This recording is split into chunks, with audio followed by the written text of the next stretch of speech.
Olá, eu sou Cláudio Lessa em Orlando, nos Estados Unidos, com uma certeza inabalável. Vazar áudio da brigalhada do pastor Malafaia é fichinha. Eu quero ver a Gestapo Federal vazar os áudios do celular do Adélio Bispo, o assassino intocável. Hoje, 22 de agosto de 2025, é o dia do folclore, o dia do supervisor escolar e o dia do coordenador pedagógico.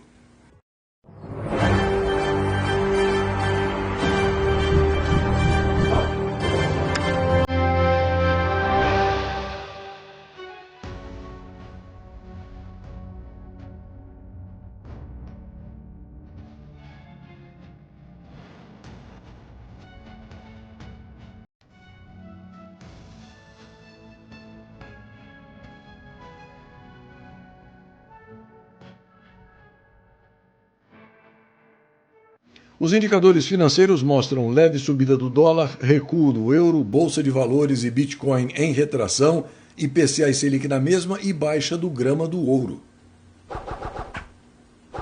A psicopatia militante do sancionado golpista quer porque quer ver o presidente Jair Highlander Bolsonaro na cadeia. O jornalista Joaquim Ribeiro conta que a Gestapo Federal já tem uma cela pronta para receber provisoriamente o presidente de todos os brasileiros. Segundo o Joaquim, é um espaço no térreo da Superintendência da Gestapo Federal no DF que foi improvisado e preparado, com banheiro privativo, cama, mesa de trabalho, cadeira e televisão, local disposto com todo o cuidado, semelhante ao que abrigou o maior ladrão da história do Brasil quando ele ficou detido em Curitiba. Hoje expira o prazo, mais precisamente às 20h34, para que o presidente Jair Highlander Bolsonaro justifique o possível descumprimento de medidas cautelares a partir de uma fantasiosa tentativa fake de fuga para a Argentina. Para a Justiça, com J minúsculo, esta seria a terceira vez que o presidente descumpre as medidas cautelares. Enquanto isso, a Casa Branca segue acompanhando atentamente os acontecimentos. O deputado mineiro Domingos Sávio comenta e desmonta essa farsa da prisão de Jair Highlander Bolsonaro. PF deixa a cela de Bolsonaro pronta para eventual prisão. É essa a democracia que tem no Brasil hoje. É esse o judiciário que tem no Brasil hoje. É essa a Polícia Federal que já está chamando de Gestapo, polícia política, de perseguição política.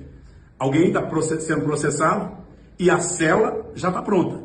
Ou seja, desde o dia que o presidente Bolsonaro terminou o mandato dele, essa perseguição que já vinha antes, já ocorreu no período eleitoral, desde aquele momento, a decisão estava tomada na cabeça desses carrascos. Nós temos que prender o Bolsonaro. Ainda que não tivesse o 8 de janeiro, que o Bolsonaro estava lá nos Estados Unidos e que não tem prova nenhuma de que ele tenha qualquer ligação, ainda que não tivesse, a decisão já estava tomada. Tem que prender o Bolsonaro. Prender o Bolsonaro mata o líder. Eu não estou dizendo de morte física, mas a matança é cruel que eles estão querendo fazer. Não é só do Bolsonaro. Querem matar quem pensa diferente deles. Querem matar a ideologia de defesa da pátria, da família, da liberdade, para implantar a ideologia deles de maneira generalizada. Eu não estou exagerando, gente. Vocês estão vendo a cada momento. Isso que está aqui, em qualquer democracia, seria inconcebível. Os veículos de comunicação do Brasil inteiro já anunciando. A cela já está pronta. O julgamento é de mentirinha. A decisão foi tomada por antecedência. Isso é uma covardia.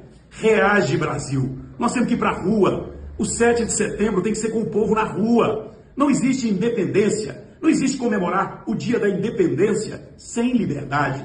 E se prende o maior líder da direita, está se dizendo para o Brasil inteiro, acabou a democracia, reage. 7 de setembro, nós temos que estar na rua, lutando por anistia do Bolsonaro e de todos os demais presos políticos que estão condenados injustamente.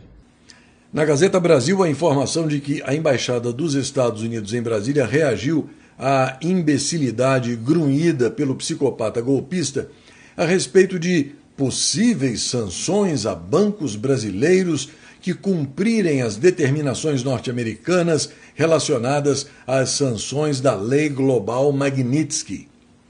O comunicado da Embaixada norte-americana classificou as falas do doente mental em estado terminal como fundamentalmente equivocadas e afirmou que elas refletem um padrão preocupante de abuso de poder judicial, levantando sérias preocupações sobre o uso indevido da autoridade judicial para fins pessoais.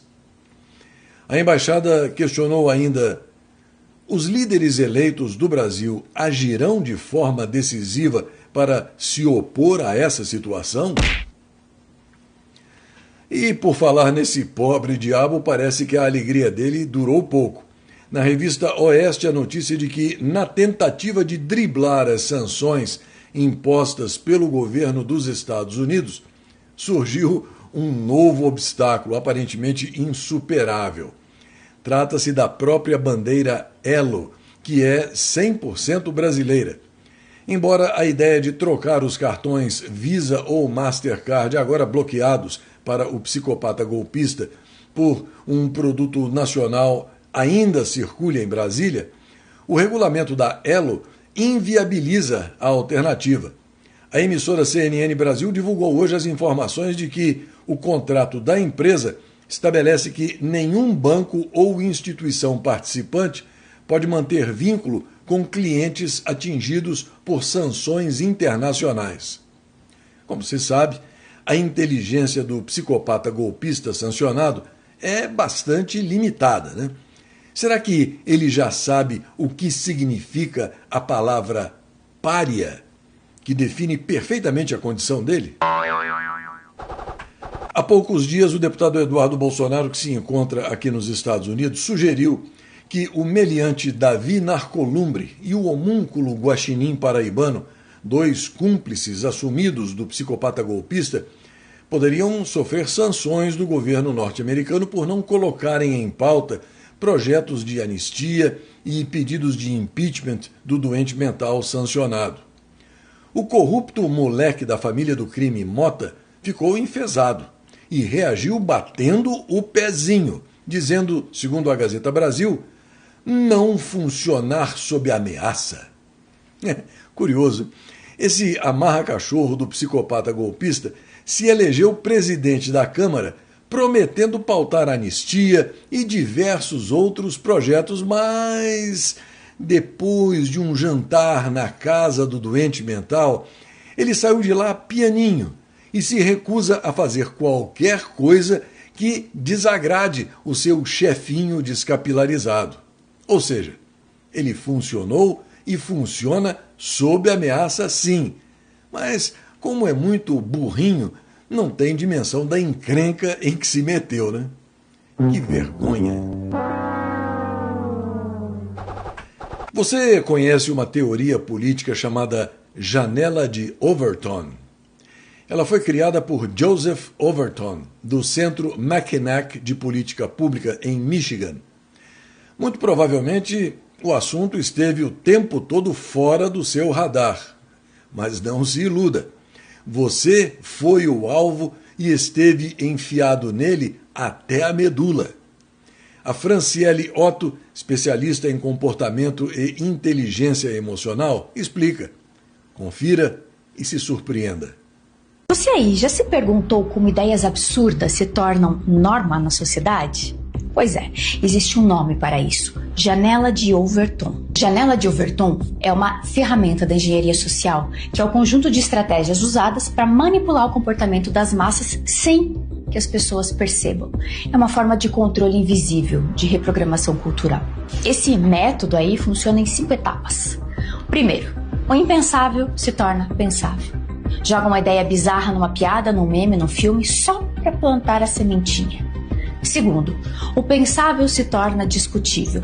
O que era absurdo antes, agora vira debate. Vamos ouvir todos os lados, né? Terceiro, o discutível se torna aceitável. Você é pressionado a acolher a ideia, senão é taxado de preconceituoso. Quarto, o aceitável se torna uma norma. Quem discorda já não pode falar, censura, cancelamento, perseguição. E quinto, o antigo se torna impensável. Os valores que sustentavam a sociedade são ridicularizados, apagados, substituídos. A janela de Overton é como se muda um povo pela raiz sem dar um tiro sequer. E tudo começa por aqui, por aquilo que você tolera ouvir calado. Se esse conteúdo te acordou, compartilha com alguém que ainda está dormindo e já curte aqui, deixa a sua opinião. Me conta, você conhecia esse método? Você tem tido dificuldade para ver o CL News ou o segmento de orações? Seus problemas acabaram. Espalhe essa boa notícia. Guarde o site clnewsoficial.com na memória do seu navegador e fique sempre muito bem informado. Acesse o site clnewsoficial.com quantas vezes quiser. Veja o CL News, o segmento de orações e muito mais. E não se esqueça de enviar a sua colaboração. A sua ajuda é fundamental para a continuação e a sobrevivência desse projeto jornalístico, iniciado há 5 anos. Qualquer valor ditado pela generosidade do seu coração e ajustado pela realidade do seu bolso será sempre muito bem aceito. Desde já, muito obrigada. Na revista Oeste, a informação de que a arrecadação federal alcançou 254 bilhões e 200 milhões de reais no mês de julho, estabelecendo um novo recorde para o mês desde 1995, conforme dados divulgados pela Receita Federal. O crescimento foi de 4,6% em termos reais na comparação com julho do ano passado, quando o valor foi de 243 bilhões e 100 milhões de reais. O avanço observado em 2025 teve como principal motor o aumento recente do IOF, o Imposto sobre Operações Financeiras, determinado pelo desgoverno Petralha de Ocupação no mês de maio. A elevação do imposto chegou a ser suspensa pelo Congresso Nacional em junho, mas voltou a vigorar com modificações depois de uma decisão tomada em meados de julho pelo psicopata golpista que rege o Sindicato do Crime Organizado instalado nas dependências do antigo STF na Praça dos Três Podres Poderes. E, já que o assunto é chupar dinheiro do otário contribuinte, veja essa imagem aqui ao meu lado. Ela mostra para você quanto de imposto você paga na compra de uma Toyota Hilux 2025, cujo preço é de R$ 280 mil. A Toyota, que fabrica o veículo, fica com R$ 134.400, enquanto os outros R$ 145.600 vão para as mãos dos ladrões de terno e gravata da quadrilha Petralha que fraudou a eleição de 2022 e que segue firme e forte na tarefa de destruir o fazendão.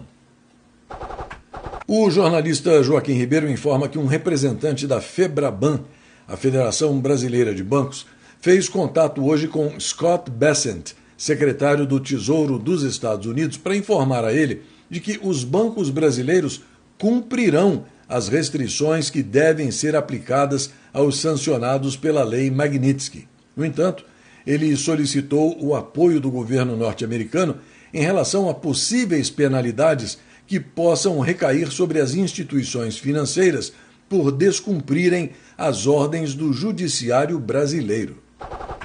A empresa aérea estatal Aerolíneas Argentinas registrou lucro pela primeira vez desde que foi nacionalizada em 2008. A companhia aprovou o balanço patrimonial de 2024, que apresentou um resultado contábil líquido positivo de 129 milhões e 100 mil dólares, equivalentes a 707 milhões e 500 mil reais. O Rio Grande do Sul está em estado de alerta para a ocorrência de temporais intensos neste fim de semana, segundo a Climatempo Meteorologia. A combinação de sistemas atmosféricos fortes deve provocar chuvas volumosas, rajadas de vento acima de 90 km por hora, queda de granizo e até fenômenos raros, como tornados e microexplosões. A instabilidade começou a ganhar força na madrugada de hoje. A previsão indica acúmulo de mais de 100 milímetros de chuva em 24 horas na região da Campanha e no sul gaúcho. Outras áreas, como Oeste, Missões, Vales e parte da região central, também podem registrar volumes entre 50 e 100 milímetros com risco de alagamentos. O jornal Razão informa que um professor condenado por pedofilia em Itajaí, Santa Catarina, usava uma caneta espiã para filmar sexo com uma aluna de 15 anos. Esse mesmo indivíduo, que chamou a deputada catarinense Ana Campagnolo de psicopata por ela defender o uso de câmeras nas escolas, agora está atrás das grades vendo o sol nascer quadrado por crimes gravíssimos contra estudantes. Recentemente, o Tribunal de Justiça de Santa Catarina proibiu as câmeras dentro das salas de aula por causa de uma suposta violação à liberdade de ensinar e aprender. E você ainda se lembra do roubo bilionário do INSS, que teve como um dos principais protagonistas o irmão do maior ladrão da história do Brasil, hoje sentado na cadeira de presidente do Fazendão? Pois é. Um dos elementos mais ativos nessa roubalheira, apelidado de Careca do INSS, comprou um apartamento aqui na Flórida por R$3,3 milhões. A compra foi feita em fevereiro do ano passado, mas ainda não apareceu nos relatórios da Gestapo Federal no âmbito da Operação Sem Desconto. É como diz o Leandro Ruschel, perto de certas autoridades, até que o careca do INSS foi humilde, né?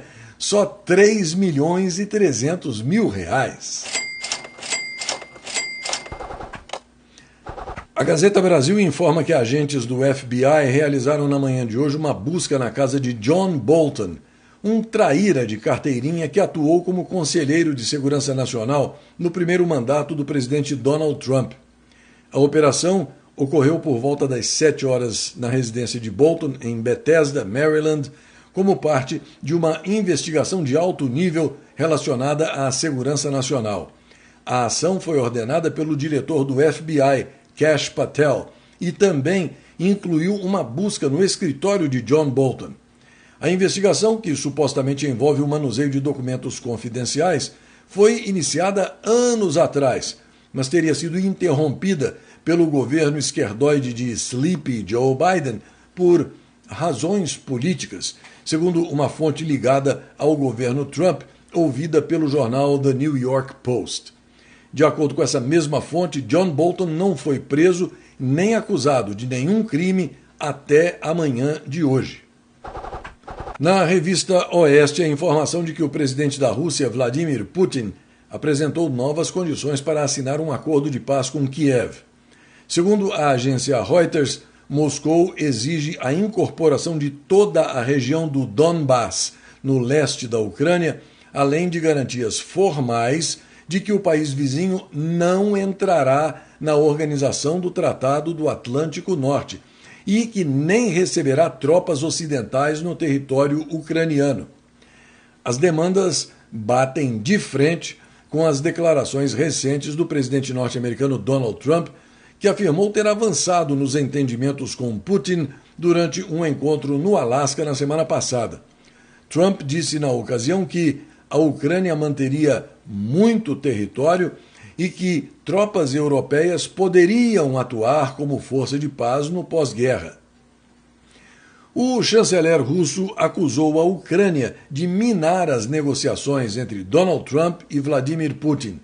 O ministro das Relações Exteriores, Sergei Lavrov, afirmou que Kiev não está interessada em um acordo de paz. Enquanto isso, o catatal ucraniano Zelensky diz que está pronto para fazer concessões em negociações. O presidente ucraniano mostrou flexibilidade na exigência por um cessar-fogo antes do encontro com o líder russo Vladimir Putin. O governo dos Estados Unidos anunciou que está revisando todos os vistos concedidos a cidadãos estrangeiros. A medida inclui pessoas que já se encontram em território norte-americano. Segundo o Departamento de Estado, mais de 55 milhões de vistos estão atualmente em vigor em todo o mundo. Caso se identifiquem violações das regras de imigração, as autoridades poderão determinar a imediata revogação do visto e a deportação do estrangeiro, mesmo que esteja nos Estados Unidos apenas fazendo turismo. A medida pode, portanto, afetar os brasileiros que estejam aqui ou que tenham visto para uma entrada futura. O Departamento de Estado divulgou pelo menos 4 fatores que podem resultar na deportação, entre outras consequências. São eles a permanência nos Estados Unidos além do prazo autorizado pelo visto, o envolvimento em atividades criminosas dentro ou fora do país, ameaças à segurança pública e participação em atividades terroristas ou de apoio a organizações terroristas. Além disso, a Casa Branca informou que vai levar em conta o anti-americanismo como critério para a análise de novos pedidos de visto. A triagem será realizada pelo Serviço de Cidadania e Imigração dos Estados Unidos no momento da análise de concessão de novos vistos, incluindo os de turismo. Os Estados Unidos alertam para risco de prisão e terrorismo e orientam os norte-americanos a não viajarem para a Venezuela. Em meio ao aumento das tensões entre o governo Donald Trump e o narco-regime do podre Nicolás Maduro, a Embaixada dos Estados Unidos em Caracas divulgou o alerta, pedindo que cidadãos norte-americanos não viajem ao país sul-americano. Neste dia 22 de agosto, em 1849, ocorria o primeiro ataque aéreo da história, quando a Áustria lançou balões sem piloto contra a cidade de Veneza. Em 1902, o inventor e industrial norte-americano Henry M. Leland fundava a Cadillac Motor Company. Em 1906, era vendida em Nova Jersey a primeira vitrola do mundo por $200. Em 1910, a Coreia era anexada pelo Japão, o que quase extinguiu a cultura coreana. Em 1942, o Brasil entrava na Segunda Guerra Mundial, declarando guerra à Alemanha, Japão e Itália. Em 1947, a Universidade Católica de São Paulo recebia o título de Pontifícia pelo Papa Pio XII. Em 1965, estreava na TV Record o programa Jovem Guarda, comandado por Roberto Carlos, Erasmo Carlos e Vanderleia, consolidando o novo movimento cultural brasileiro. E em 2003 ocorria a explosão do foguete brasileiro VLS-1V3 no centro de lançamento de Alcântara, matando 21 técnicos civis. Pois é, semana praticamente encerrada e essa edição do CL News está quase terminando. Mas eu quero aproveitar aqui essa oportunidade para agradecer de maneira muito especial a você, que faz parte dessa grande família que me recebe na sua casa, que prestigia esse meu NetJornal. E eu quero também reiterar o convite para que você acesse e guarde e divulgue o meu site clnewsoficial.com nos favoritos do seu navegador. Aqui vai um forte abraço para o Theo Vitorino, lá de Recife, no estado de Pernambuco, Marcos Tess, Leila Montenegro, de Montijo, em Portugal, Carlos dos Santos, para o meu amigo Vivaldo do Amaral, lá de Guaranésia, no estado de Minas Gerais, Ezequiel Ramos, Ricardo Maurício, Francisco de Carvalho Silva Gueiros Filho, Antônio Carlos Veronese, André Procópio de Brito Franco, Zuleika Magalhães P. Pereira, Dulce Saraiva, Gerson de Carvalho Costa Lima, Fátima Morales e para a Maria Junkes Lussig. E mais uma coisinha, hein? Eu acabo de descobrir que meu tio, um conservador convicto, vai votar nos Petralhas na eleição presidencial do ano que vem. Eu tenho absoluta certeza de que isso jamais aconteceria se ele ainda estivesse vivo. Até a semana que vem.